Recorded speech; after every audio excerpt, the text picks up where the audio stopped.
భద్రాద్రి కొత్తగూడెం జిల్లా ఇల్లందు మున్సిపాలిటీ సమావేశంలో MLA quorum Kanakaiah సమక్షంలో చైర్మన్, వైస్ చైర్మన్ ఒకరిపై ఒకరు దాడి చేస్తున్న సంఘటన మున్సిపల్ సమావేశంలో చోటు చేసుకుంది. అభివృద్ధి ఫండ్ల విషయంలో ప్రశ్నించిన వైస్ చైర్మన్ పై చైర్మన్ దమ్మాలపాటి వెంకటేశ్వరరావు చేయి చేసుకున్నారు.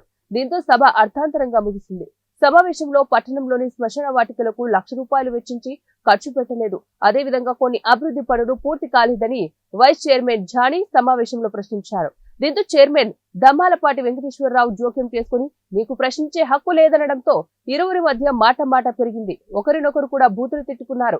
ఈ సందర్భంగా మున్సిపల్ చైర్మన్ వెంకటేశ్వరరావు, నువ్వు జైలుకు పోయి వచ్చి ఇష్టారాజ్యంగా వ్యవహరిస్తానంటే కుదరదని, నీ బతికేందో ఇల్లందు ప్రజలకు తెలుసునని భూ కబ్జాలు దందాలు చేస్తూ బ్రతుకుతున్నావని చైర్మన్ అన్నారు.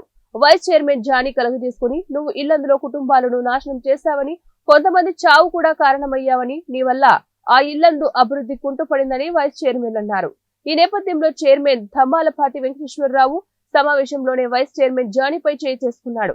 అయితే గత కొంతకాలంగా చైర్మన్ పై అవిశ్వాస తీర్మానం కోసం కౌన్సిలర్ చేసిన పోరాటంలో ముందుండి నడిపించాడు. వైస్ చైర్మన్ జానీ భాష అప్పటి నుంచి వీరిద్దరి మధ్య పచ్చగడ్డి వేస్తే భగ్గుమంటోంది.